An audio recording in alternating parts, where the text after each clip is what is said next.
memiliki daya reproduksi yang tinggi begitu ya. Seperti itu. Nah, terus kemudian kesalahan nih ya. Sebenarnya apa sih yang dimaksud dengan kesalahan? Nah, ini adalah hasil pengukuran dikurangi nilai sebenarnya ya dari besaran ukur ya. Jadi kesalahan atau error nih begitu ya. Atau ya jadi misalnya dia beratnya begitu ya, yang nilai sebenarnya itu harusnya 100 nih ya, 100,00 gram begitu ya. Tapi yang kita misalnya hasilnya itu ada 100,02, 100,05 begitu misalnya ya. Nah, itu ada kesalahannya ya berarti di itunya tadi ya yang 0,2 atau 0,5 itu tadi. Nah, terus kemudian kesalahan acak nih ya atau random error. Ini hasil pengukuran dikurangi nilai rata-rata yang dihasilkan dari sejumlah pengukuran berulang gitu ya. Berulang berhingga dari besaran ukuran yang sama. Nah, ini kan kalau memang kita melakukan tadi ya ada ulangan nih 7 kali begitu ya. Terus kemudian kan kita rata-rata begitu ya. Nah, hasil pengukurannya itu nanti dikurangi dari nilai rata-ratanya gitu. Nah, kalau systematic error ini nilai rata-rata yang dihasilkan dari sejumlah pengukuran berhingga ya dari besaran ukur yang sama begitu ya. Ini sebenarnya kita kalau nanti kaitannya dengan ketidakpastian atau keberterimaan seperti yang kemarin saya sampaikan dan mungkin juga kemarin Mbak Hesti ya sudah latihan begitu ya. Sebenarnya yang paling sederhana dari suatu pengukuran, jadi kalau misalnya kita melakukan pengukuran begitu ya, misalnya 7 kali ya, dari 7 kali itu kita rata-rata, terus kemudian kita hitung ya simpangan bakunya atau standar deviasinya, terus kemudian RSD-nya, terus kemudian yang Horwitz ya, itu tadi kali 0,67 begitu. Nah, nilai RSD harus kurang ya, kurang dari 0,67 kali itu tadi. Jadi kalau misalnya sudah terpenuhi begitu ya memenuhi syarat, nah ini kita bisa ya bisa agak percaya diri begitu ya. Namun ya kalau misalnya ada CRM-nya ya atau ada standar bakunya ya berarti harus disesuaikan juga dengan bakunya. Nah, ini contoh kalau misalnya adanya kesalahan random begitu ya misalnya ya. Jadi penimbangan berulang kali dari standar. Nah, ini misalnya standar massa 10 gram ya. Jadi kita punya standar massa atau standar berat untuk 10 gram begitu ya. Ya seharusnya harapannya nih kita saat menimbang itu ya 10 gram begitu, 10,00 begitu ya. Tapi ternyata saat kita timbang begitu ya, ini kan macam-macam begitu ya. Ada 10,0001, ada 10,0002 begitu ya, seperti itu. Nah, kalau terkait dengan yang kesalahan sistematik begitu ya, itu bisa jadi begitu ya, bisa jadi ya karena ini ya, jadi bahan ya atau sampel yang kita timbang begitu ya, dia itu punya sifat-sifat tertentu, misalnya seperti higroskopis ini begitu ya, sehingga ya dia ini terus akan berbeda terus begitu ya. Bisa jadi dia malah memang ya semakin lama kita timbang begitu ya, dia naik terus terus ya, misalnya seperti itu gitu ya, karena mungkin dia menyerap air begitu ya, sehingga kan beratnya akan bertambah terus begitu ya. Kita berulang-ulang kali gitu ya, wah capek itu udah, karena ternyata dari sifat bahannya sendiri yang kita timbang seperti itu begitu misalnya ya. Terus juga kalau misalnya bukan penimbangan, tapi titik akhir dari suatu titrasi begitu ya. Nah ini juga ini berat sekali nih memang kalau untuk terkait dengan titrasi begitu ya. Ya memang mungkin kita karena mungkin kan tidak pasti, maksudnya itu bisa jadi ya misalnya ditambah satu tetes lagi begitu ya, terus kemudian kita goyang, dia dia ya ternyata pudar lagi begitu misalnya ya. Terus ini nah seperti itu. Jadi kadang memang berat juga ini kalau misalnya terkait dengan yang kesalahan sistematik yang kaitannya dengan contoh dua hal yang seperti ini ya. Nah, terus juga ada koreksi begitu ya. Ini nilai yang dijumlahkan secara aljabar ya pada hasil pengukuran tak terkoreksi untuk mengkompensasi kesalahan sistematik yang diketahui. Nah, ini kita masuk ke yang ketidakpastiannya ini ya. Biasanya eh, kita bisa menggunakan yang ketidakpastian baku ini begitu ya, biasanya pakai ya simpangan baku ya atau standar deviasi ini yang biasanya ya paling sederhana atau paling sering lah ya kita lakukan, dan kan mudah ya, jadi maksudnya tinggal memasukkan ke Excel begitu, kita lakukan 7 kali ulangan, kita rata-rata, terus kemudian standar deviasinya seperti apa, terus bisa kita ukur relatif standar deviasinya ya, RSD-nya itu dan RSD-nya itu kalau bisa ya tadi ya dikatakan memenuhi syarat kalau dia kurang dari 0,67 yang persen City Orbits itu. Nah, sebenarnya apa sih yang dimaksud dengan ketidakpastian ya? Dari tadi kan saya sampaikan ada simpangan baku begitu ya. Nah ini, jadi ya ada interval. Oleh sebab itu kemarin juga saya sampaikan kalau bisa tuh menguji tuh nggak boleh cuman sekali gitu ya. Menguji kalau cuman sekali, apalagi tidak ada standarnya, ya itu tadi ya kita ya pastinya akan kesulitan ini, apakah kita bisa percaya diri bahwa iya ini benar gitu ya apa yang kita ukur.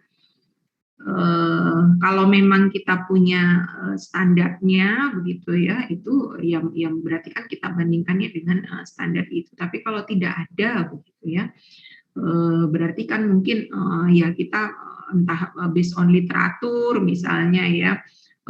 Jadi contoh saja yang kemarin sering saya sampaikan, misalnya dengan tepung ikan, kadar protein dari tepung ikan. Nah ternyata beda ikan pun beda lagi begitu ya. Jadi kalau misalnya kita hanya mengukur sekali gitu ya, kadar proteinnya 2, misalnya hasil kita sekian. Terus saat cek dari studi literatur begitu ya, waduh banyak sekali nih, ternyata ada ikan lele sendiri, ikan sepat sendiri, ikan gurami sendiri gitu misalnya, walaupun mungkin kurang lebihnya nggak begitu jauh misalnya ya, tapi kan tetap ada ini tadi ya, ada interval itu tadi loh, yang terus kemudian bagaimana kita bisa yakin bahwa yang kita kerjakan mau dekat yang mana nih gitu ya, seperti itu. Jadi sehingga ya harus minimal sekali itu dua kali, jadi duplo begitu ya, untuk memastikan apa yang kita kerjakan itu memang hasilnya itu ya di kisaran itu begitu ya.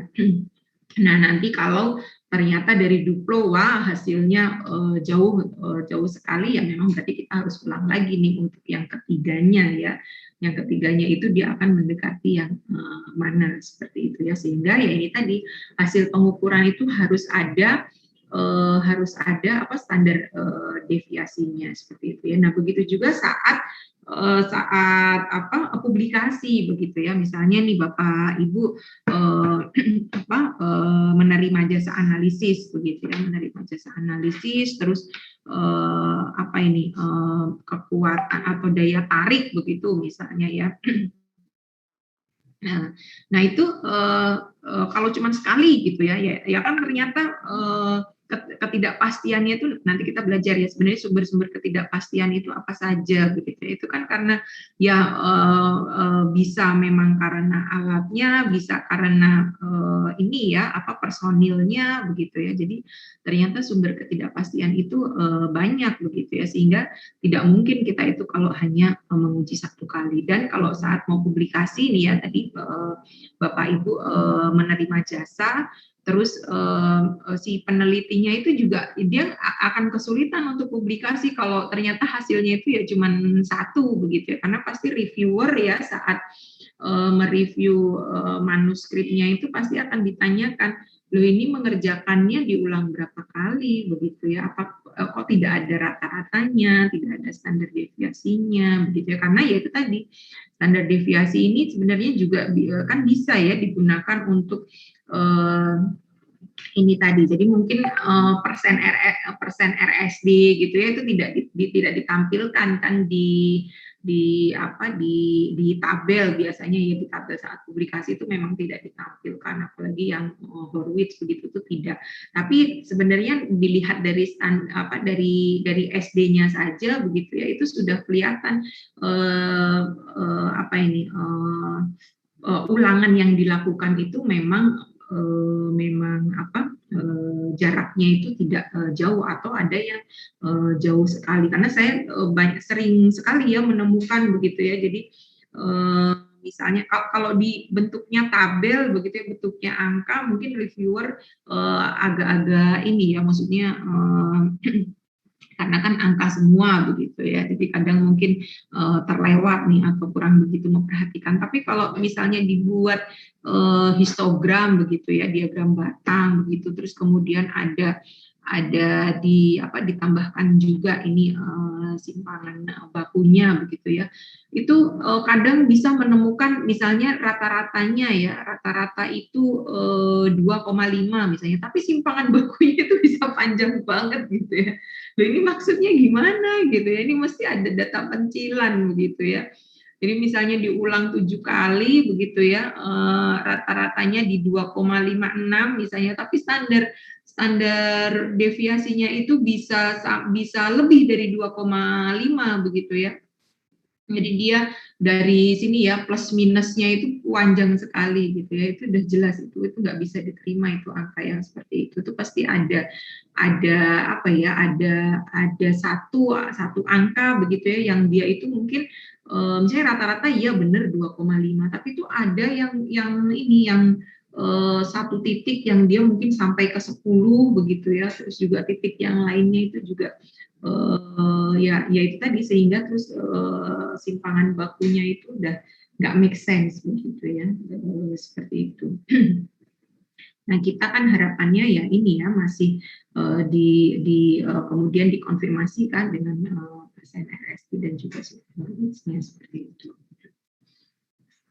Nah, terus kemudian untuk evaluasinya ya, untuk evaluasinya itu sebenarnya dibagi menjadi dua ya. Jadi ada ketidakpastian baku tipe A begitu ya. Kalau tipe A, nah ini jadi metode evaluasinya itu dengan analisis statistik ya, dengan ya tadi dengan kita menghitung standar deviasi, terus relatif standar deviasi juga begitu ya, terus juga yang Horwitz-nya itu.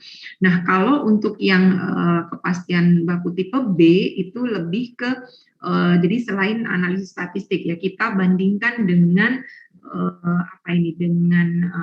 dengan CRM-nya, misalnya kalau memang kita lab punya CRM ya, punya standar bakunya, terus atau ya berarti dengan literatur ya, atau dengan ya sertifikat sertifikat ya, mungkin dengan CRM juga, atau ya sertifikat apa ini namanya, yang jadi misalnya untuk berat dari unsur tertentu atau apalah ya begitu ya, itu bisa, tapi yang jelas tidak menggunakan analisis statistik ya untuk kalau yang ketidakpastian baku tipe B begitu. Nah, terus kemudian kita juga bisa kalau mau menghitung ketidakpastian baku gabungan ya. Jadi ini adalah ketidakpastian baku hasil pengukuran bila hasil pengukuran diperoleh dari nilai sejumlah besaran lain gitu ya.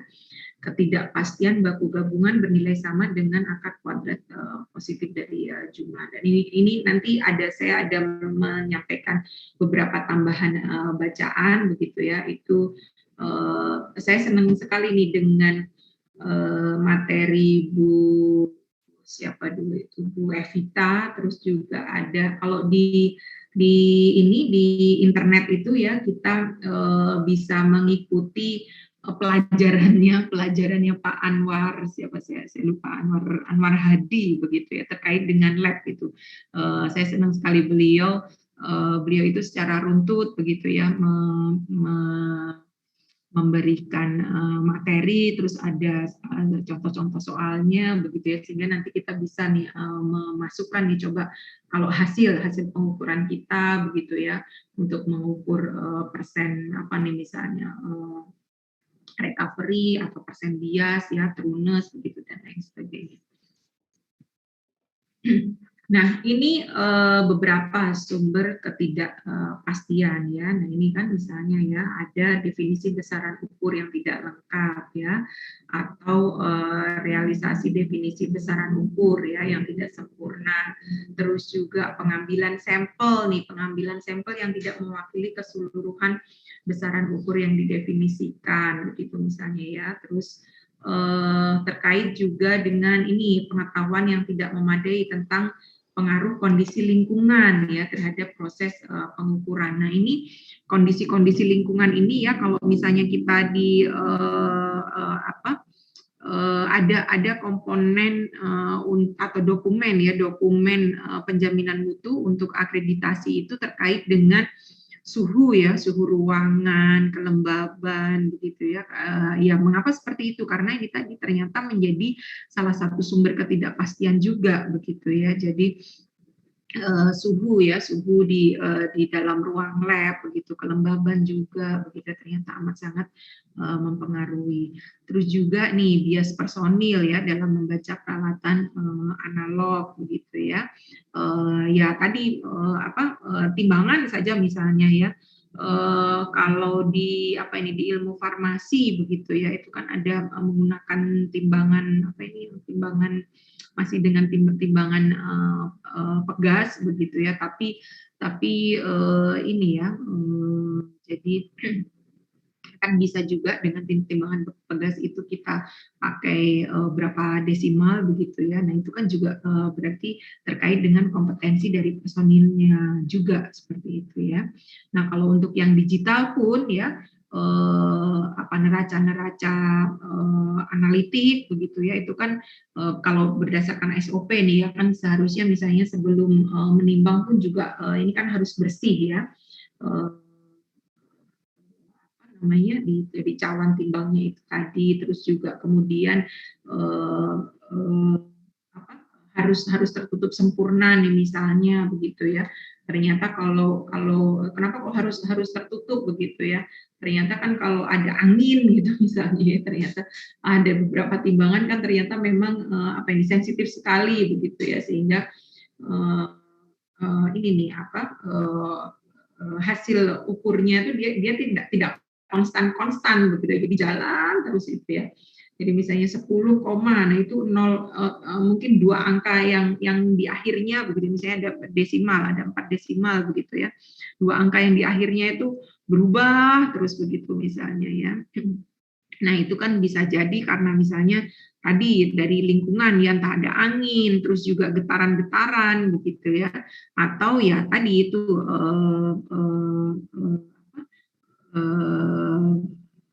sifat ya dari si sampelnya itu sendiri begitu ya. Terus juga nih nilai yang diberikan pada standar pengukuran ya atau bahan acuan, terus juga misalnya nilai konstanta dan parameter lain ya yang diperoleh dari sumber luar. Nah ini ya yang tadi kalau misalnya kita menggunakan mau kita bandingkan nih dengan hasil penelitian yang sebelumnya. Nah hasil penelitian yang sebelumnya itu juga kan sudah benar memang seperti itu atau tidak begitu ya. Oleh sebab itu kita saat mensitasi ya atau melihat penelitian-penelitian sebelumnya tuh nggak boleh juga kita hanya mengambil dari satu hasil penelitian begitu ya. Jadi harus kita compare juga dari penelitian-penelitian yang lain. Bahkan ini ya saya sering sekali nih misalnya ya. Jadi kalau maka itu biasanya mahasiswa itu kalau misalnya mau ini ya saat menentukan metode begitu ya biasanya atau baru menulis proposal begitu ya itu mereka saya minta untuk membuat tabel begitu ya misalnya contoh nih kita mau mengukur antioksidan ya dari klorofil begitu saya minta untuk mencari dulu nih dari hasil-hasil penelitian sebelumnya begitu ya. Klorofil manapun itu silakan, mau daun pepaya, mau daun sirsak dan lain sebagainya begitu ya, dicoba nih. Terus kalau misalnya ternyata satuannya pun berbeda begitu ya, itu nggak bisa di-compare begitu ya. Terus kalau satuan sudah sama begitu ya, terus kita lihat nih lab-nya begitu, ternyata ya itu tadi antar lab pun juga akan berbeda. Terus belum lagi perlakuan nih, misalnya karena ini adalah hasil ekstraksi begitu ya. Nah itu jadi ternyata memang ya suatu hasil pengukuran itu ya memang kita harus menyediakan ada ketidakpastian itu tadi. Nih, variasi pengamatan berulang. Nah, ini ya dalam kondisi yang tampak sama. Ya mungkin tadi sama nih di hari yang sama, jam yang ya kalau jam samanya enggak ya pasti, kalau beda detik, beda menit begitu, karena kan ada persiapan seperti itu. Tapi pasti itu ya ada variasi. Kadang itu malah akan aneh sekali 7 kali pengulangan, walaupun mungkin kalau misalnya memang benar-benar ya, memang benar berarti sama sekali tidak ada perbedaan ya. Jadi misalnya 10,02 diulang sampai 7 kali dia 10,02. Nah itu karena desimal baru 2 angka di belakang koma ya. Kalau misalnya dijadikan 4 gitu ya, dijadikan 4 belum tentu itu bisa sama. Biasanya kalau 4 angka di belakang koma itu sudah pasti 7 kali ulangan menimbang nggak akan sama.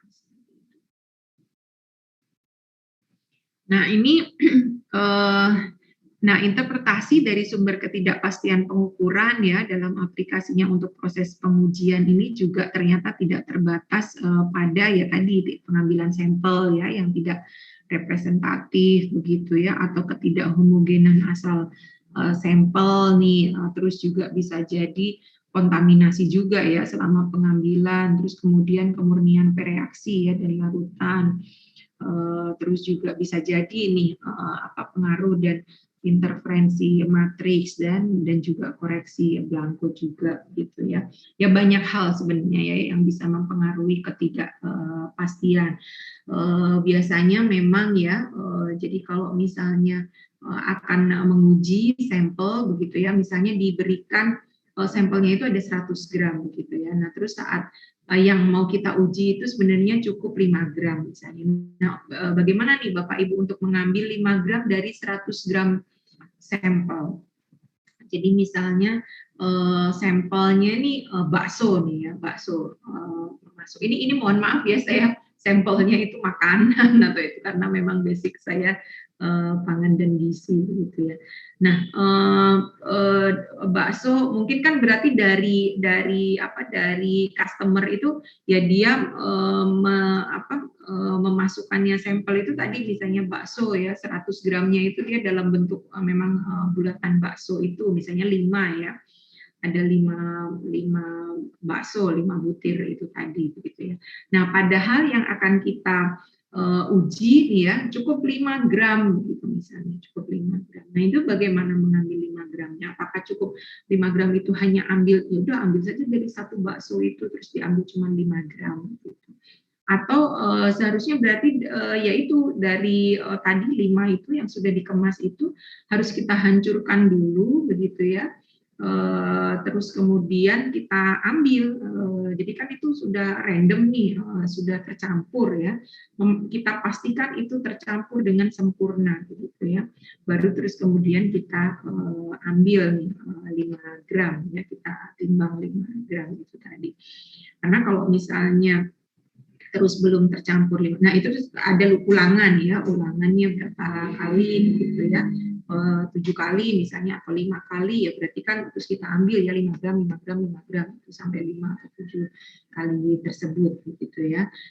Karena kalau misalnya dari 5 bakso itu tidak dicampur dulu gitu ya, terus kemudian diambilnya hanya per butirnya itu tadi, misalnya tadi ada 5 bakso, terus diambil masing-masing itu adalah 5, itu tuh sudah itu sebutannya itu adalah itu sudah masuk ke dalam hitungan perlakuan ya.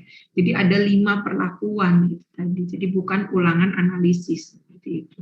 Nah, kalau ulangan analisis ya seharusnya itu dicampur dulu semuanya, baru terus kemudian kita ambil 5 gram, 5 gram, 5 gram seperti itu ya. Nah, terus nanti dari itu ya, kemudian kita rata-rata, kita hitung juga standar deviasinya, kita hitung tuh persen RSD-nya seperti itu. Nanti di akhir akan saya ada contoh gitu ya Excel-nya.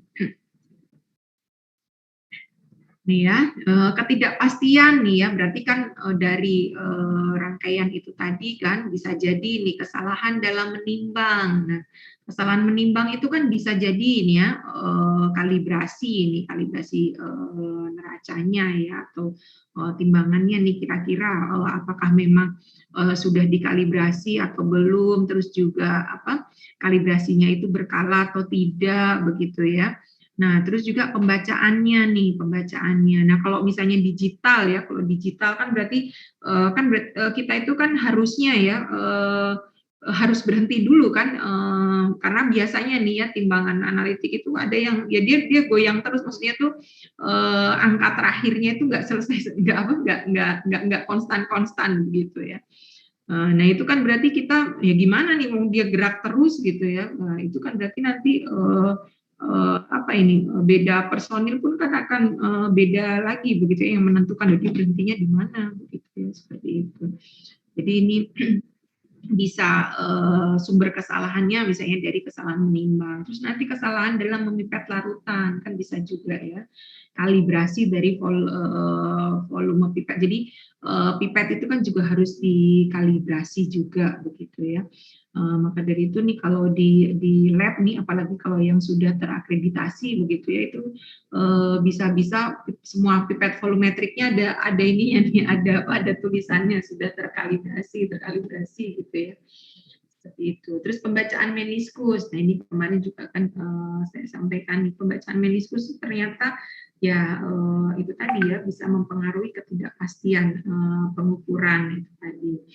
Terus faktor muai dari larutan ya, faktor muai atau ya sifat-sifat lain tuh mikroskopis dan lain sebagainya begitu ya, kan memang benar-benar bisa mempengaruhi. Nah, faktor lainnya akan lebih banyak lagi begitu ya. Nah, terus bagaimana kita melakukan ini tadi ya, harus kita lakukan apa identifikasi terlebih dahulu. Nah, ini biasanya menggunakan cause and effect diagram begitu ya, atau biasanya pakai ini ya apa fishbone ya. Nah, ini kan kenapa kok disebut fishbone, karena mirip tulang ikan ya, mirip tulang ikan ini tadi. Jadi contoh nih urutannya begitu ya, urutannya. Jadi kan kita tulis dulu nih persamaan matematisnya ya. Jadi ini mau menghitung rho nih atau densitas cairan begitu ya. Nah, ini kan rumusnya seperti ini begitu ya. Massa massa isi ini kan berarti labu plus cairan ya, dari pembacaan timbangan, terus dikurangi massa dari labu ukur ya yang kosong. Nah, ini dibagi volume labu ukur. Nah, ini misalnya kita akan menggunakan jadi menghitung densitas cairannya dengan labu ukur begitu misalnya ya. Atau kalau mau apa ini dengan ya harusnya labu ukur gitu ya, atau labu takar mungkin bisa juga ya, atau gelas ukur ya, gelas ukur begitu misalnya ya. Berarti kan harus dihitung dulu nih. Nah, kita kan berarti ini ada massa ya, massa isi, massa kosong, dan juga volume ya, volume. Nah, terus ini baru tahapan yang pertama. Terus tahapan yang keduanya begitu ya. Perhatikan setiap langkah nih ya. Menutupi nggak nih? Setiap langkah dalam metode ini tadi ya. Kan karena massa ya, massa kan berarti kira-kira ini ya berapa apa saja nih yang bisa mempengaruhi ketidakpastiannya itu tadi ya. Berarti kan yang harus kita perhatikan misalnya kalibrasi timbangan, ya kan, karena kita mengukur massa kan berarti dengan timbangan, gitu ya. Terus repeatability-nya ya, itu tadi seperti apa. Terus juga ini hampir sama karena sama-sama massa ya, massa kan berarti repeatability dan kalibrasi. Terus yang volume dari volume kan kaca ya, kaca atau gelas itu kan juga amat sangat dipengaruhi ya oleh suhu nih ya, seperti itu ya. Berarti harus ya bisa jadi ini misalnya ya suhu nih ikut mempengaruhi. Terus juga kalibrasi ya. Jadi ya tadi semua alat-alat gelas yang ada ukurannya begitu ya, ada ukurannya ya, terutama kan untuk mengukur volume gitu ya, itu harus dikalibrasi gitu ya. Nah ini ya, ini dicoba ada seperti ini hasil dari tulang ikannya gitu ya. Nah, terus kemudian ya untuk setiap cabangnya tadi ya, berarti kan bisa ditambahkan lagi gitu ya. Contoh misalnya perlu diperhatikan sertifikat kalibrasi timbangan, sertifikat kalibrasi labu ukur begitu ya. Terus juga pengukuran temperatur kan. Pengukuran temperatur kan berarti ada lagi nih suhu, mengukur suhu kan pakai termometer. Termometer kan harus dikalibrasi juga gitu ya. Nih, berarti kan ada ini juga. Akhirnya nanti wah lebih ini lagi nih ya, lebih apa ada tambahan lagi gitu ya seperti ini. Jadi tulang ikannya lebih kompleks lagi gitu misalnya ya. Ini ya. Nah, terus setelah semuanya ini jadi, anggap saja ini berarti misalnya sudah ya, semua sudah teridentifikasi, begitu ya. Nah, terus kemudian kita lanjutkan untuk mengklasifikasi ya, jadi klasifikasi komponen ketidakpastian nih, yang berkaitan dengan sumber tersebut ya, untuk menentukan metode evaluasinya. Nah, ternyata jadi seperti yang tadi saya sampaikan kan, evaluasi ketidakpastian baku itu ada yang tipe A dan juga tipe B. Tipe A tadi kalau kita menggunakan analisis statistik kan, jadi ya contoh paling sederhana kan menggunakan simpangan baku ini tadi ya, jadi kita hitung di simpangan bakunya begitu ya. Terus kalau untuk yang ketidakpastian yang tipe B begitu ya, nah berarti kan kita cek nih ya dengan informasi-informasi relevan yang tersedia begitu ya, bisa dari data pengukuran sebelumnya atau tadi ya pengalaman atau pengetahuan umum nih ya tentang tingkah laku dan sifat dari instrumen dan juga bahan ya, dan juga bahan. Terus spesifikasi pabrik begitu ya. Ataupun bisa ini data yang diberikan dalam sertifikat gitu ya. Kalau misalnya dari kalibrasi itu nanti kalau kalibrasi itu hasil kalibrasi itu biasanya juga akan ada ketidakpastiannya gitu. Jadi maksudnya dia itu berarti hasil pengukuran ya, hasil pengukuran misalnya yang paling sering kalau kemarin apa ya, misalnya oven begitu ya, oven begitu ya, itu ternyata hasil kalibrasinya begitu ya, jadi dia ada simpangan bakunya juga begitu. Nah itu kan berarti harus diinkludkan di masuk ke dalam ketidakpastian juga seperti itu ya.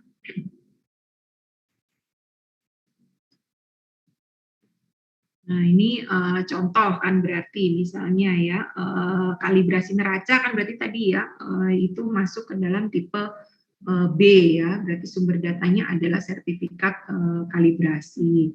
Terus tadi presisi neraca ya, presisi neraca itu tipe A begitu ya. Nah itu kan berarti kita cek dulu begitu ya, memang timbangan kita neraca kita itu tadi ya, terus kemudian kita coba untuk menimbang begitu ya, itu hasilnya seperti apa begitu. Jadi misalnya kita punya sebenarnya kita punya standar bakunya begitu ya. Standar baku saja ini kita timbang. Sebenarnya kita sudah tahu itu tuh 10 gram gitu ya. Standar bakunya itu 10 gram. Terus kemudian kita ulang 7 kali dengan ininya kita begitu ya. Timbangan kita begitu ya. Ternyata dari 7 kali itu dia ternyata 10,0001 gitu ya, terus 10,0002 begitu ya, dan bahkan mungkin sampai di yang di apa dua angka ya, jadi 0,0025. Waduh, itu udah ini sekali begitu ya berarti ya. Terus juga ini kalibrasi oven ini tadi yang saya sampaikan ya.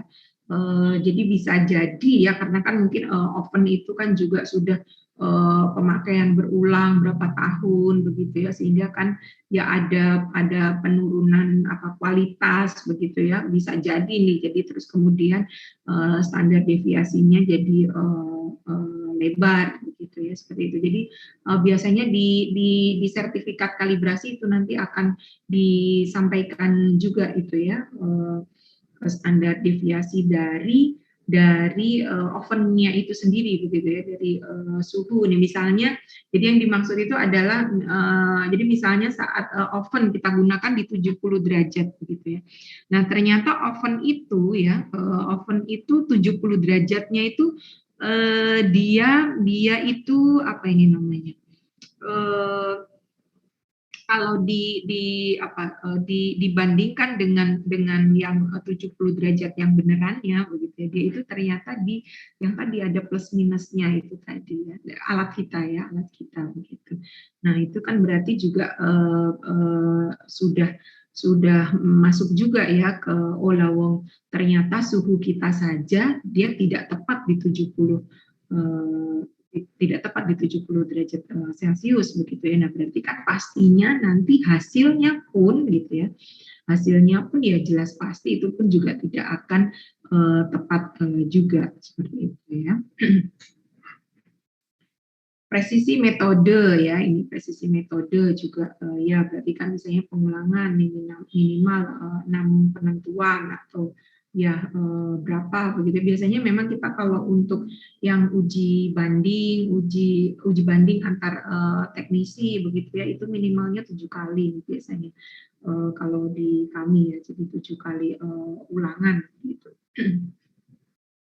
Homogenitas nih ya, ini kan juga bisa ya. Jadi kalau bisa nih ya, dicoba untuk hasil analisis, ambil 10 sampel nih ya secara random ya. Tadi misalnya bakso tadi sudah dicampur begitu ya, terus kemudian diambil nih 5 gramnya, per 5 gramnya itu tapi ada 10 gitu ya, terus coba tuh ditimbang gitu ya, 5 gramnya itu benar-benar 5 gram atau tidak, atau ya tadi ya 5, sekian gitu ya.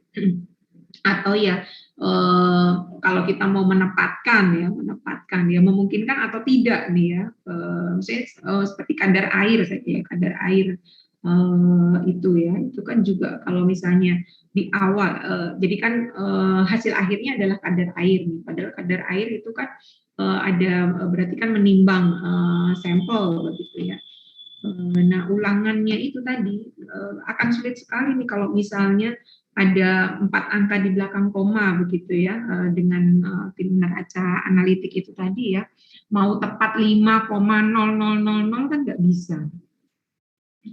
Repot sekali tuh nanti harus berapa lama nih, kurangin lagi, terus ini lagi lah. Kalau misalnya bentuknya serbuk begitu ya, itu mungkin akan lebih mudah itu ngambilnya. Kalau bentuknya bukan serbuk ya, seperti ya bakso itu tadi ya, waduh repot sekali itu untuk mengurangi yang cuma 0,000 seperti itu ya. Jadi ya pastinya nanti kadar air ya pasti nanti juga akan ada standar deviasinya begitu, nggak mungkin itu terus kemudian hasilnya sama persis. Nah, ini dua pendekatan sebenarnya ya yang bisa dilakukan nih untuk mengestimasi ketidakpastian gitu ya. Jadi kalau pendekatan top down-nya itu bisa mengevaluasi komponen-komponen ketidakpastian menggunakan real data ya, menggunakan real data dari suatu seri pengukuran atau pengujian yang dilakukan di laboratorium. Ya ini ya kita melakukan kan berarti tadi menimbang berapa kali begitu ya, terus kemudian rata, simpangan baku, RSD dan lain sebagainya itu terus kemudian bisa digunakan ya, itu bisa masuk memenuhi syarat atau tidak begitu. Nah, terus juga bisa dengan bottom up begitu ya. Kalau dengan bottom up itu kan berarti kita mengevaluasi dulu begitu ya, seperti tadi ini misalnya mau ukur densitas larutan begitu ya, kita buat itu tadi diagramnya ya atau fishbone-nya begitu ya, kira-kira yang akan mempengaruhi ketidakpastian begitu ya, itu apa saja seperti itu ya. Terus kalau perlu mau dimodelkan secara matematik ya silahkan saja begitu ya. Tapi memang kalau saya ini mungkin orang-orang dengan basic analis, mungkin bapak ibu semuanya mungkin juga malah jauh lebih paham gitu. Tapi kalau saya nih karena ke tingkat teknis begitu ya, biasanya langsung ini ya, jadi saya mengoreksi hasil dari analis begitu ya, jadi ya dari sini saja begitu ya, real data yang sudah dilakukan, sudah diukur begitu ya, itu hasilnya seperti apa, terus tadi dicek ya dengan beberapa hitungan tersebut begitu. Nah ini beberapa tambahan bacaan, nanti Bapak Ibu bisa coba di download begitu ya.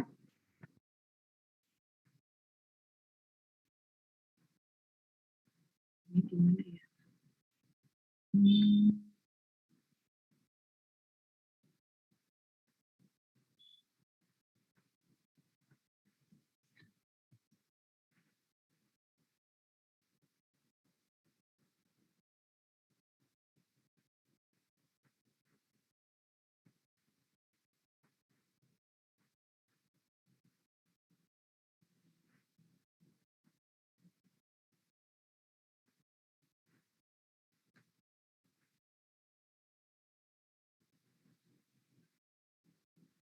Ya ini maksudnya ke sini. Ini terlihat nggak ya atau masih yang berbeda?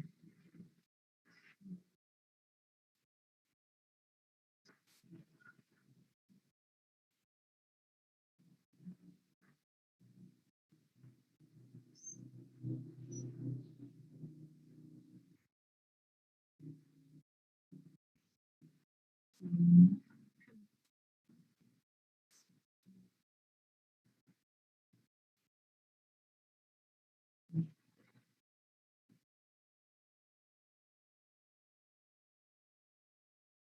Hmm.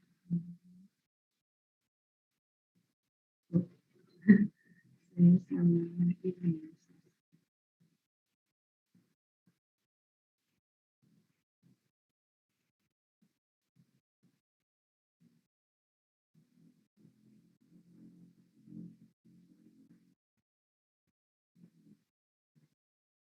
Hmm.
Jadi ini ada beberapa tambahan bacaan begitunya, nanti Bapak Ibu bisa coba apa,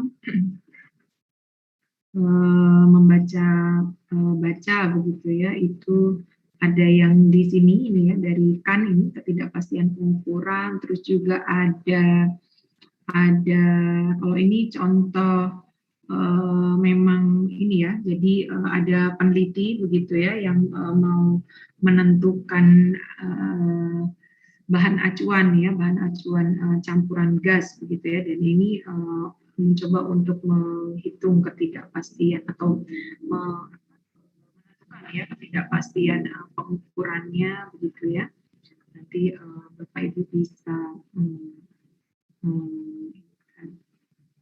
mencoba membedah. Nah ini juga ini saya suka nih dengan materinya Bu Evita Boes ya, Evita ini lengkap sekali beliaunya. Dan terus saya coba contoh saja nih misalnya ya.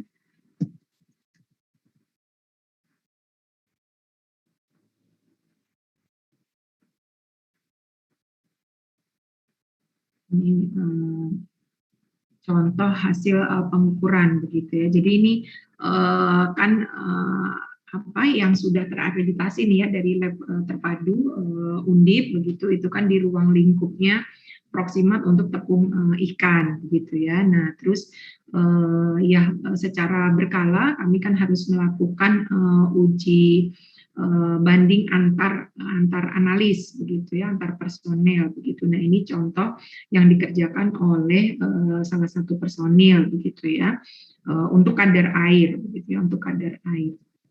Nah, untuk menentukan kadar air ya, untuk menentukan kadar air itu kan ternyata kita harus melakukan penimbangan begitu ya, harus melakukan penimbangan, dan penimbangannya itu kan juga ada cawan kosongnya juga dulu begitu ya, terus baru kemudian ditimbang plus sampelnya begitu ya. Terus berarti kan sampelnya sekian begitu. Nah ini cawan konstannya sekian. Ini cawan konstan ini pun kan jadi kan mulai dari memang sebelum masuk oven sampai terus kemudian di oven begitu ya. Seperti itu. Nah berarti kan lebih ke apa ini? Ketidakpastiannya itu ya, yang mempengaruhi atau sumber ketidakpastiannya itu bisa jadi kan dari timbangannya itu tadi ya. Jadi dari timbangan itu kan berarti harus kita cek nih hasil kalibrasinya. Hasil kalibrasinya pun misalnya ya, oh ternyata memang setelah dikalibrasi pun dia memang tetap ada ketidakpastiannya nih begitu ya. Jadi misalnya contoh, karena kalau kalibrasi kan berarti itu dengan menggunakan apa yang baku ya, jadi ada standar masanya, misalnya yang 10 gram itu tadi seharusnya kan 10 ya, 10,00000 begitu.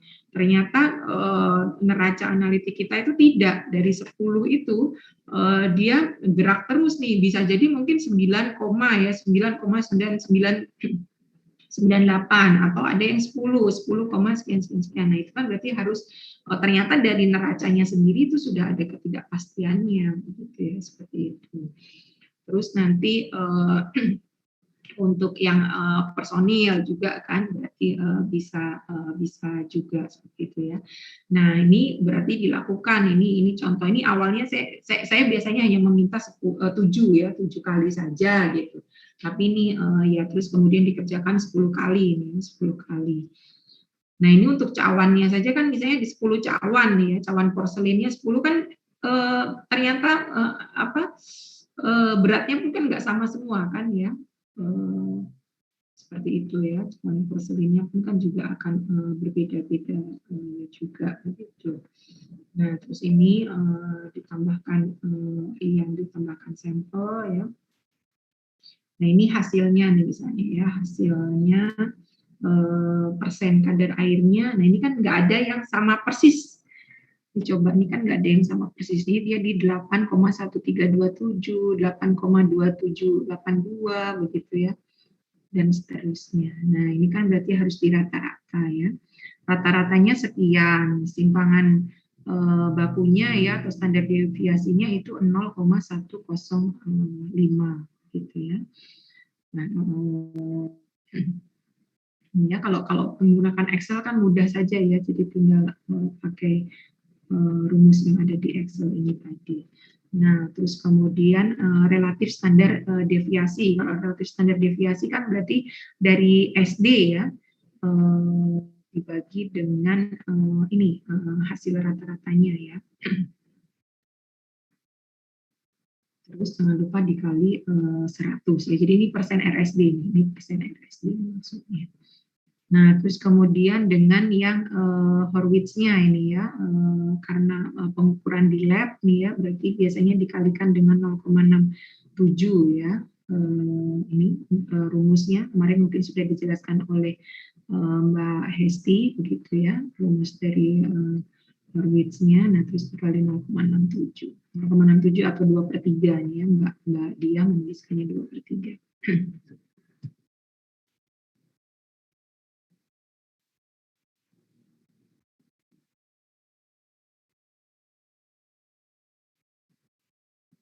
Nah, terus kemudian ini ya.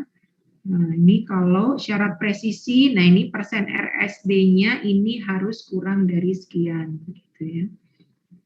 Kurang dari sekian. Nah, ini terus berarti kan dia memenuhi syarat. Nah, ini kan ini biasanya ya tadi saya sampaikan. Saya mintanya cuma 7 gitu ya. Saya mintanya cuma 7, tapi Mbak Dia mengerjakan 10 nih. Mengerjakan. Ya, Pak Ketut, silakan. Nggak kelihatan ya? Ya, izin bertanya Bu Diana. Ya. Itu angka 0,67 di persen CP Howitt itu dari mana datangnya Bu? Nah itu, kalau saya ditanya ini juga panjang sepertinya ceritanya ininya ya. Kalau dari kimia ya, saya juga itu tuh keberterimaan atau apa begitu ya. Saya kalau ilmu dasarnya itu juga tidak begitu paham. Kalau karena ternyata tuh untuk persen-persen itu tuh sebenarnya itu juga nggak mungkin ketentuan ya, karena kan itu sudah hasil dari sebenarnya apa ini dalam suatu pengukuran di laboratorium begitu ya, itu tidak bisa juga nih kita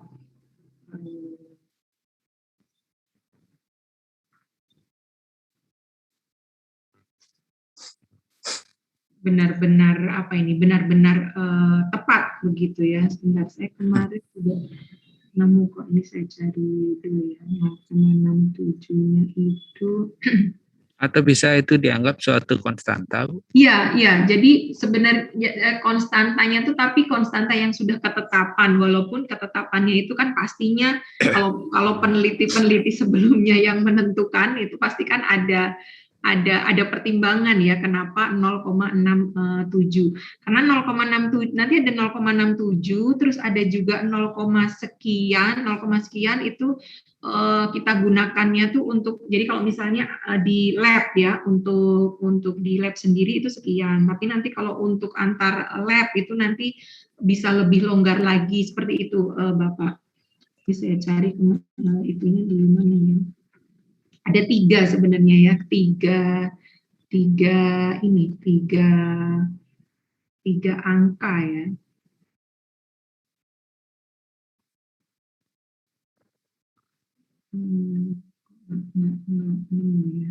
Besok mungkin Senin kalau saya ketemu. Jadi ada yang 0,65, ada 0,67 untuk reproducibility, 0,5 untuk repeatability, begitu. Nanti saya sampaikan yang ininya ya.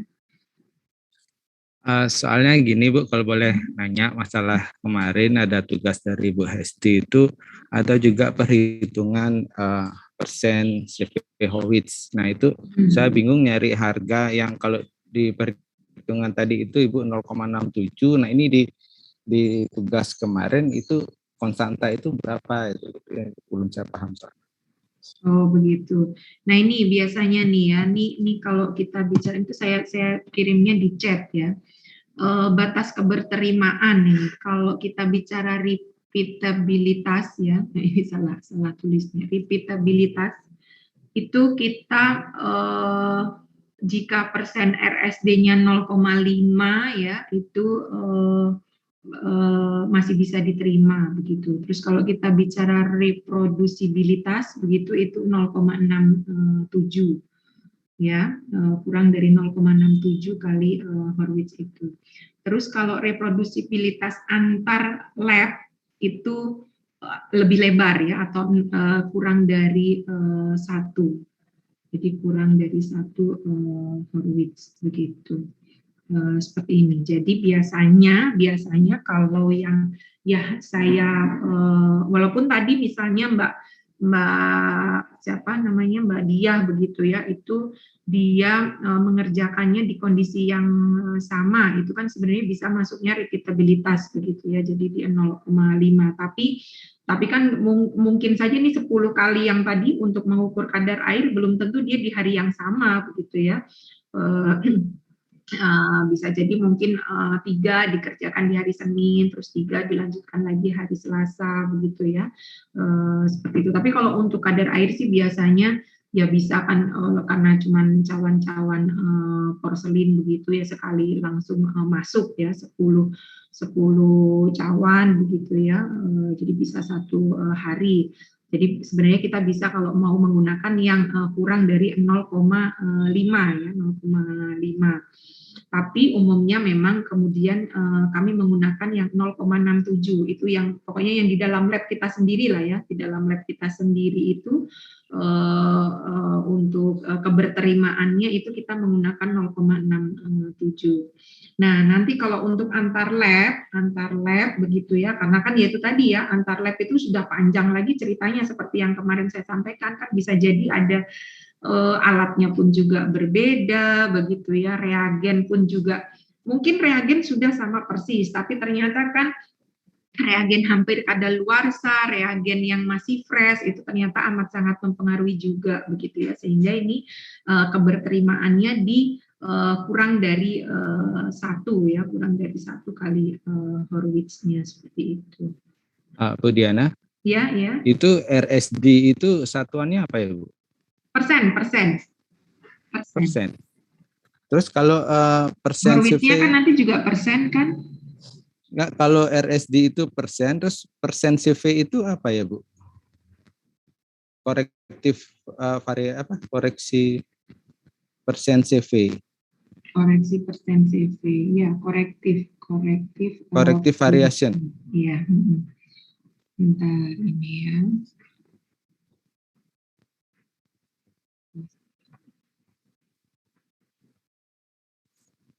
Ini kalau pakai rumus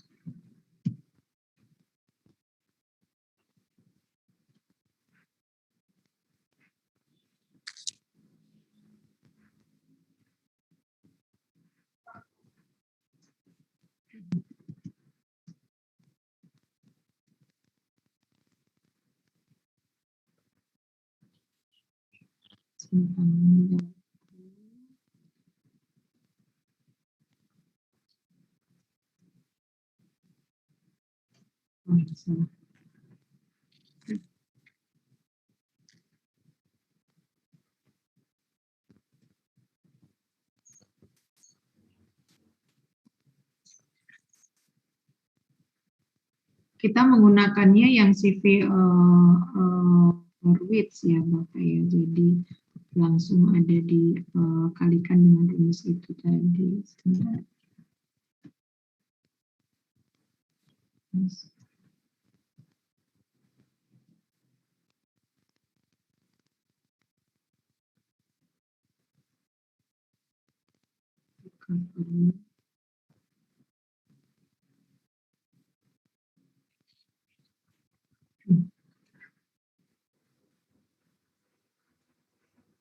Jadi kalau bedanya, jadi kalau RSD, oh ya sama, RSD sama CV sama ya Bapak ya. Jadi Cuman nanti kalau yang Horwitz di itu yang ada berapa itu yang ada pakai log itu tadi ya. Iya, kalau yang hobi pakai log. Cuma kemarin di materinya Mbak Hesti itu RSD itu satuannya bukan persen. Jadi misalkan RSD-nya 0,05, kemudian CV-nya dikalikan 100%, jadinya 5%. Nah itu. Ya, Berarti RSD itu bukan persen ya, ya, Bu? bukan. Relatif standar deviasi ya, relatif standar deviasi. Dia RSD-nya bukan persen, dia CV-nya yang persen. Berarti CV itu tinggal RSD-nya Tinggal dikalikan dikali 100%, Bu ya. Iya.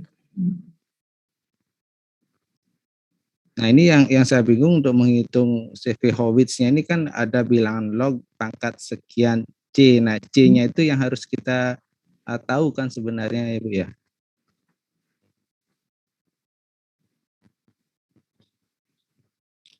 Iya.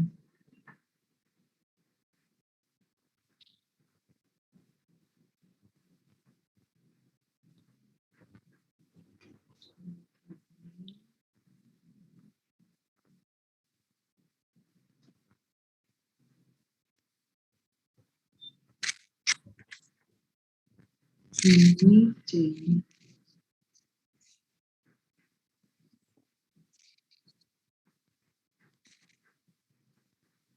Ya. C-nya ini ya, C-nya ini tadi. Ya. Nah itu yang saya masih bingung, C-nya itu apakah itu suatu konstanta atau gimana Bu? Sebenarnya bukan ya Bapak ya. Jadi kalau ini contoh saja ya.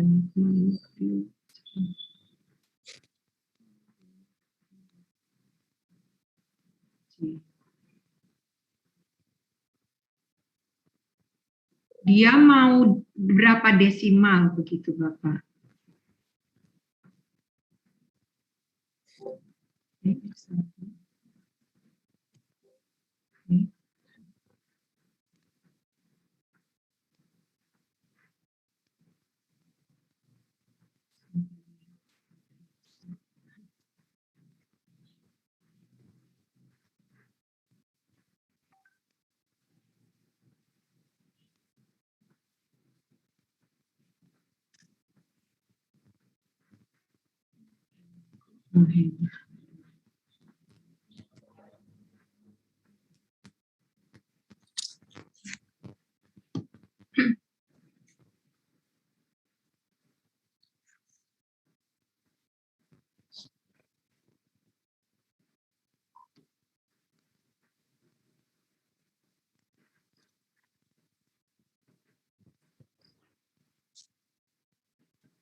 Kadar Agus menjadi 1000 juga kadar lemah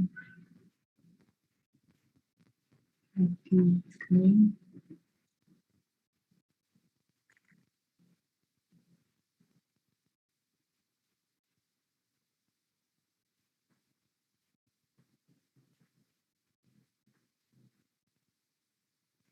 Ya, memang itu yang kalau kita sih biasanya kalau untuk yang proximat itu memang jadi C-nya itu adalah ini ya, apa namanya, dari rata-rata itu dibagi 1000-nya itu kan lebih ke ini ya, apa namanya, miligram ke gram begitu ya. Jadi konsentrasi sih sebenarnya ya. Ya ini ada contohnya ya. Nah ini kan misalnya konsentrasi 1% gitu ya, dia ya berarti C-nya itu 0,01 ya. Terus ini juga seperti itu. Saya kok lupa menentukan C-nya ini ya. Di kita karena biasanya terus kemudian saya pakai yang ini dari apa?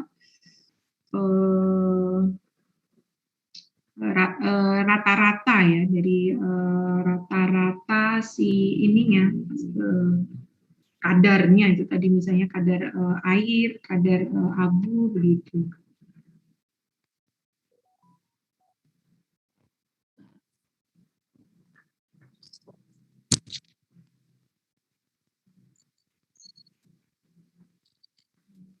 Oke. Oke.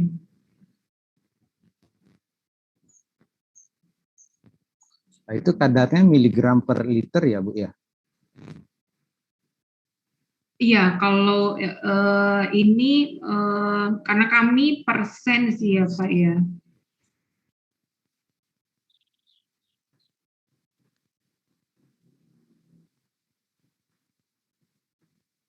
Dia kalau misalnya konsentrasi kan dia persen ya, berarti C-nya itu kan eh, eh, berapa tadi 2 ya.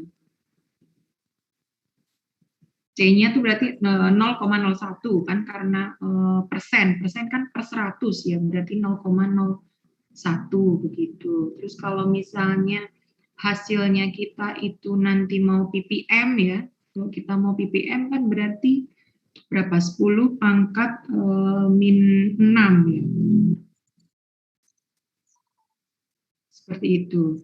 Kalau kalau apa ini contoh misalnya hasil pengukurannya Bapak apa berarti? Kemarin kan gini Bu, kemarin dikasih data hasil pengulangan 5 kali, jadi kadarnya itu dalam miligram per liter, nilainya itu yang pertama 1,1465, 1,1860, 1,1530, 1,0443, 1,2150. Nah, dari 5 kali pengulangan itu disuruh ngitung SD, RSD, persen CV, dan persen CV Howitz. Nah, ketika masuk ke persen CV Howitz, ini saya bingung, C-nya berapa?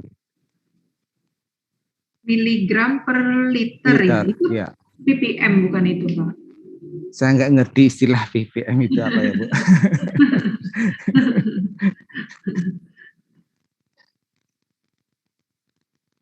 Kalau gram per liter itu berarti 1000 itu biasanya ya, berarti 0, Miligram. iya berarti 0, karena miligram per liter, karena biasanya kan kalau seperti densitas itu ya, misalnya gram per liter, miligram per mililiter biasanya seperti itu. Nah kalau ini miligram per liter ya, berarti kan ininya 1000 ya, berarti 10 pangkat min 3 ya, atau 0,001. Coba dimasukkan ke 0,001 terlebih dahulu. Berarti C-nya pakai 0,001.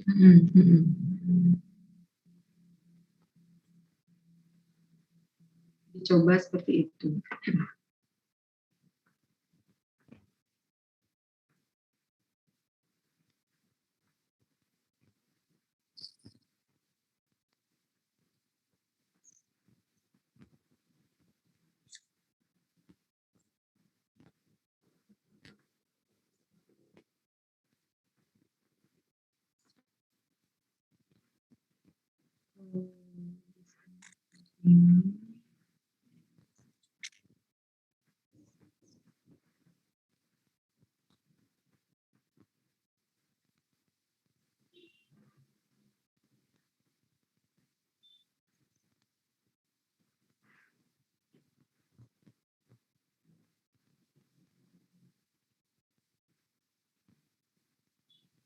Cuman biasanya saya tuh memasukkannya itu ya persen sih Pak ya, kalau RSD. Oh, ini apa ini?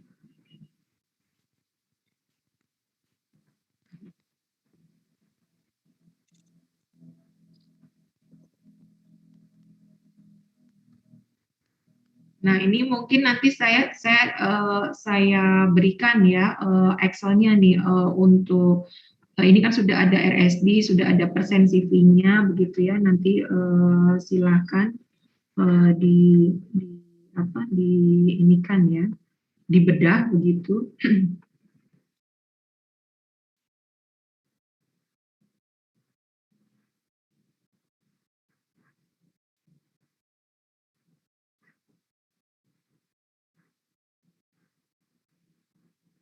Nanti saya minta untuk bisa apa namanya nanti hari Senin ya, hari Senin itu mungkin saya tidak akan menyampaikan materi karena maksudnya tidak menyampaikan materi lagi untuk karena kemarin kan juga sudah yang ketidaksesuaian itu sudah saya sampaikan, ada beberapa hal juga yang seharusnya besok Senin begitu. Nah, besok Senin kita membahas tugasnya itu tadi yang ketidaksesuaian plus ini nih, ini nanti saya besarkan dulu ya. Dari data ini begitu ya, dari data ini mohon untuk bisa dibedah begitu ya, dengan yang tadi ketidaksesuaian pengukuran begitu ya. Monggo Bapak Ibu mau mau mau membedah yang kadar air, kadar abu begitu ya, atau kadar lemak, kadar protein begitu, silakan.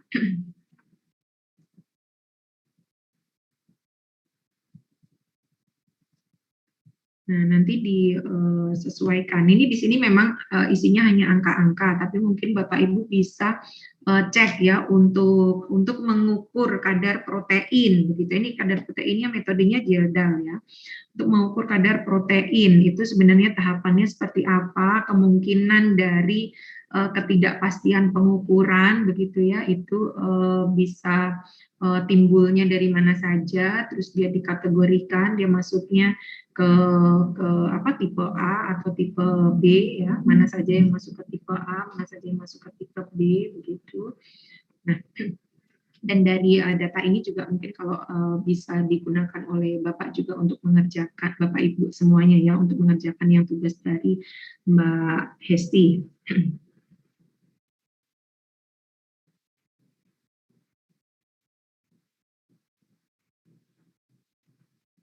Nah, ini kan uh, contoh ini saja ya. Ini maka dari itu biasanya analis itu kalau mengerjakan misalnya yang akan digunakan 7, kerjakan lebih dari 7 gitu ya. Karena misalnya loh ini ternyata hasilnya tidak memenuhi gitu ya. Berarti ini ada yang dihilangkan, ada yang dihilangkan satu nih pasti nih untuk bisa masuk memenuhi syarat gitu ya. Seperti itu.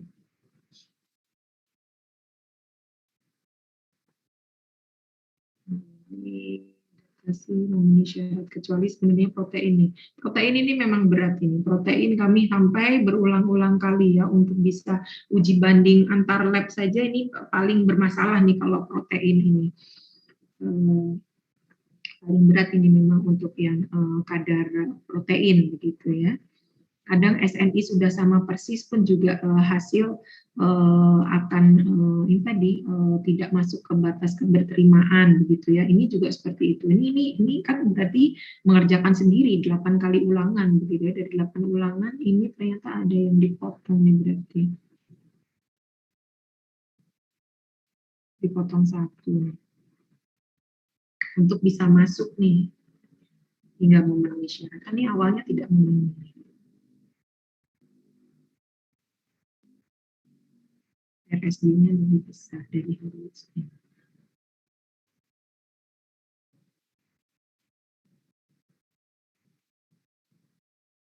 Saya share nih materi yang hari ini ke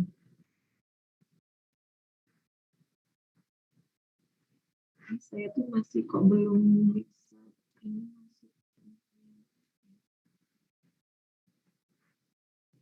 yang saya copy paste tuh padahal drive tapi kenapa munculnya itu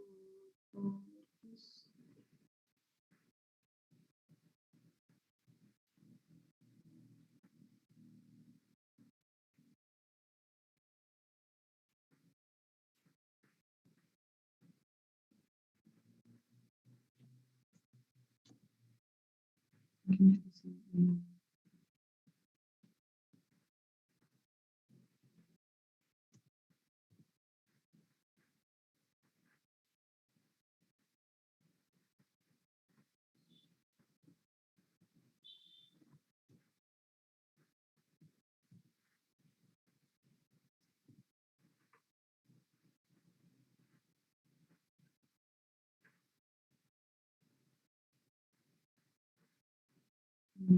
filenya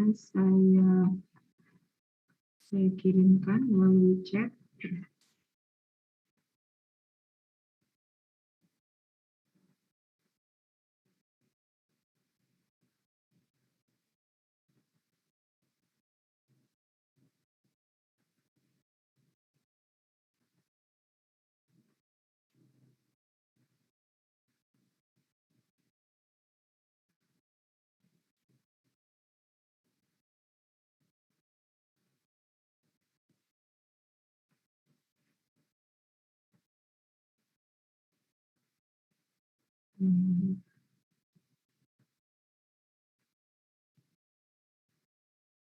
Oh, kenapa nggak bisa di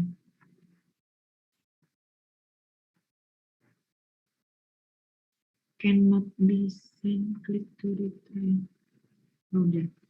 Ada 2 file yaitu ada materi, terus yang di akhir materi pun juga ada beberapa yang bisa digunakan untuk tambahan belajar begitu, plus yang ini ada data Excel ya untuk kemudian bisa dibedah nih. Kan di situ ada rumusnya juga begitu. Iya, monggo Pak Fatur Rahman. Oke, terima kasih Bu. Mau bertanya, jadi kalau alat-alat yang ada di tempat kami itu kan rata-rata yang di tempat Bapak-Bapak Ibu ini juga rata-rata itu kan ada paling multimeter, kemudian jangka sorong. Nah, apakah persamaan Horwitz ini bisa diterapkan untuk alat-alat seperti itu, alat-alat ukur teknik itu? Ya, alat-alat ukur teknik ya. Seharusnya bisa ini saya konfirmasi dulu. Biasanya hasil ukurnya itu tepat atau ada ininya Pak? Ada karena kan kita kalau yang tadi contoh ya untuk proximat itu kan amat sangat dipengaruhi oleh timbangan begitu misalnya, terus juga karena ada titrasi kan berarti volume juga begitu ya. Nah kalau terkait dengan volume pun juga alat juga kan pipet ya, terus membaca meniskus itu di burette-nya begitu. Nah kalau alat-alat teknis itu misalnya tadi daya tarik tuh, itu satuannya apa, terus dia ada angka di belakang komanya nggak atau bagaimana? Kalau misalnya yang digital ya, digital digital kaliper misalnya itu kan 0,01 jadi di belakang koma dalam satuan milimeter. Nah, mungkin contohnya seperti itu, Bu. Nah, kalau untuk berarti kan kaliper ya, panjang itu berarti ya Pak ya. Itu cuma 2 angka di belakang koma saja ya? Ada yang untuk mikrometer itu sampai 1/1000 ya, sampai 3 angka di belakang koma ya. Jadi 0,001 itu ada juga. Jadi tergantung ketelitian alatnya, Bu. Oh, nah itu. Nah, kalau itu tadi ya, jadi kalau misalnya sampai apa itu ada 4 angka di belakang koma tuh, Bapak mengulang sampai berapa 7 kali itu apakah hasilnya sama terus? Ya, kadang beda ya. Mungkin juga dipengaruhi ini sudah sarapan atau belum itu juga. Ya, itu bisa juga ya, bisa juga cuman tuh menekan alatnya iya iya ya soalnya ya itu tadi ya, jadi maksudnya tuh alat pun juga sepertinya tidak mungkin, apalagi kalau tadi ada desimal ya sampai 4 angka di belakang koma itu ya kalau 7 kali memang ada beda, ya itulah ketidakpastiannya itu di situ itu Pak. Berarti dihitung dengan persamaan Hurwitz ini masih bisa ya? Harusnya bisa. Cuman untuk konstantanya yang tadi ada 0,67 itu yang nah itu apa ya, milimeter ya, milimeter itu kan dia masuknya jadi itu sebenarnya ini nih Pak, ini ada apa ya, persen R ya, R itu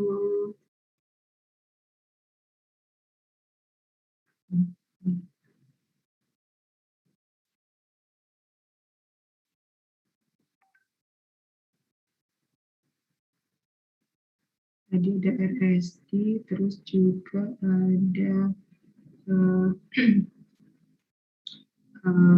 R ya, nilai R nih, nilai R itu nilai terukur, R itu recovery begitu ya, recovery nilai terukur dibagi nilai target begitu ya. Kalau misalnya tadi penggunaan kaliper itu ada ininya nggak Pak, ada apa ya, resminya atau tidak resmi atau standar ya, standar. Gimana Bu standar? Jadi ini contoh misalnya ya, kita menggunakan yang persen recovery ini ya. Jadi keberterimaan dari RR ini kan nilai terukur dibagi nilai target. Jadi nilai terukur itu kan kita yang mengukur nih misalnya ya. Terus nilai targetnya itu berapa? Kita punya nggak nih nilai targetnya begitu ya? Nah, contoh nih misalnya ya, kalau tadi yang kaliper berarti apa 10 angka di belakang koma, tapi dia satuannya apa ya? Ya dia cuman berarti 100% ya. Maksudnya kan angka apa ini? Angka mutlak ya. Sebentar nih, mahasiswa saya menjanjikan kuliah yang ada jadwal kuliah 9.30 jadi ngekol terus.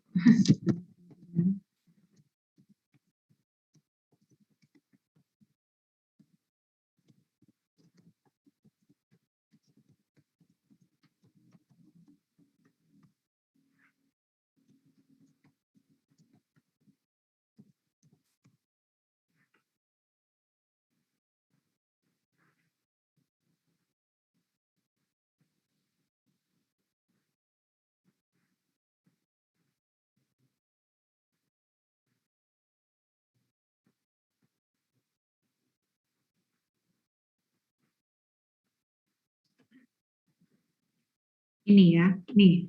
Jadi kalau misalnya apa ini ukurannya ya, ukurannya tadi itu apa nih? Kalau dengan kaliper dia karena mili ya, milimeter ya kan, milimeter. Dia kalau misalnya kita menggunakan meter. Dia milimeter pun ada komanya lagi nggak Pak? Berarti apa sih yang paling kalau bisa kita lihat pakai mata kepala itu ya kan? Kalau yang 1 milimeter, terus yang paling ya yang mikrometer itu nah yang di belakang itu. koma itu Bu. Jadi misalnya 5,001 ya 5,002. Limanya apa Pak? 5 Limanya mili milimeternya. ya 5 milimeter ya, terus berarti ada koma itu tadi ya. gitu ya.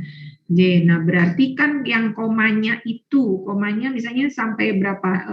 3 atau sampai 4 begitu ya. Kalau sampai 4 itu kan berarti ini ya, yang kalau 1% kan 0,001. Terus kalau yang 0,1% itu kan berarti 4 angka di belakang koma kan ya, 0,0001 begitu ya. Nah ini keberterimaannya itu 90 sampai 108%. Jadi maksudnya semakin apa ini? Semakin semakin komanya itu semakin banyak, maksudnya desimalnya itu semakin banyak, ini bahkan sampai misalnya PPB begitu ya, itu dia batas keberterimaannya malah semakin panjang. Kenapa seperti itu? Karena kan depannya mungkin harusnya sama kan, 5 nih. Angka pastinya itu kan 5. Nah, yang belakangnya itu kan dia akan jadi misalnya kalau cuma 4 di belakang koma ya, dibandingkan dengan 6 angka di belakang koma, dia sebenarnya kita 7 kali ulangan dia itu kalau kita menggunakan 4 angka di belakang koma, misalnya alat yang tidak sampai yang 6 angka itu, dia bisa jadi 5,0000, semuanya tuh 7 kali 000. Terus saat kita punya alat yang sampai 6 angka di belakang koma, dia kan terus akhirnya jadi 5,000005, 0,000007 gitu. Ada variasinya kan itu. Nah, semakin dia itu tadi semakin kecil ya, semakin kecil banget ininya, dia batas keberterimaannya tuh atau persentasenya ini memang dia akan semakin lebar. Seperti itu Bapak. Tapi kalau ini tadi ya, dengan angka yang kita cuman ada 5 begitu, terus dihitung diukur lagi panjangnya, dia ada 6, terus ada 5 lagi, ada 6, ada 7. Nah itu terus nanti dicoba nih ya, dimasukkan ke sini persen RSD begitu ya, Horwitz-nya dia masuk atau tidak. Harusnya bisa Pak, tetap bisa itu. Semua ukuran yang ternyata memang ulangannya itu ada perbedaan, ya bisa diukur ini begitu Pak. Harus kita tahu bahwa memang yang kita ukur itu ya, itu tadi akurat dan juga presisi tadi.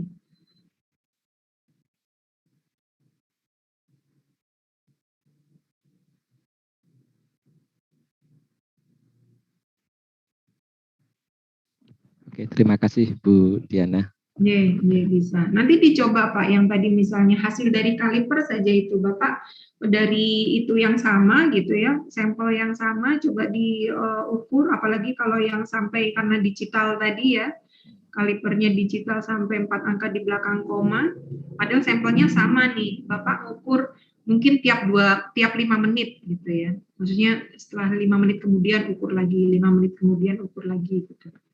Hasilnya tetap sama atau tidak. Jadi kalau ada 4 angka di belakang koma itu mungkin tetap ada variasinya itu.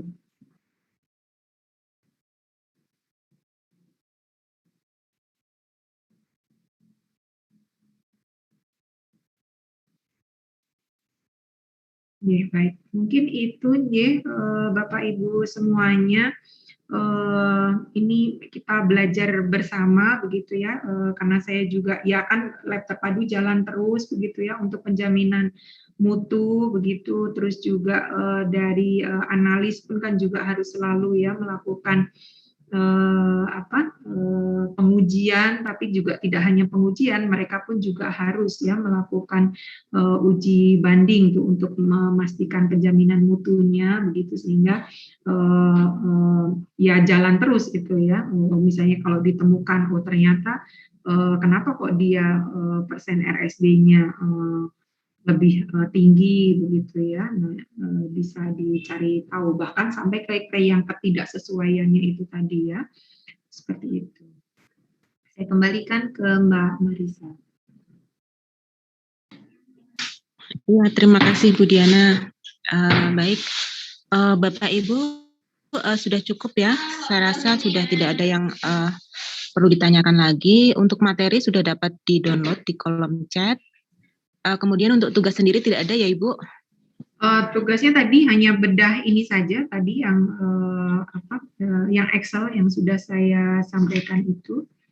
Nanti kita ketemu lagi Senin untuk bisa membedah tugas yang kemarin ya, sambil yang ini juga yang Excel yang tadi saya sampaikan. Oke, baik. Baik, jika sudah cukup jelas, kita akhiri sesi pagi ini. Dan kita nanti bertemu lagi di jam 10 dengan sesinya Pak Munadi, dengan ketidakpastian pengukuran juga, tapi di bidang mesin dan elektro seperti itu ya Pak, Bu. Nah, itu mungkin lebih jelas lagi itu. Iya, lebih mendalam lagi nanti akan dikupas tuntas oleh Pak Munadi seperti itu. Terima kasih Bu Diana sudah berkenan mengisi materi. Terima kasih Bapak Ibu. Kita break sebentar hingga pukul 10 ya. Assalamualaikum warahmatullahi wabarakatuh. Waalaikumsalam warahmatullahi wabarakatuh. Ini Bapak Ibu. Diana. Terima kasih Bu Diana.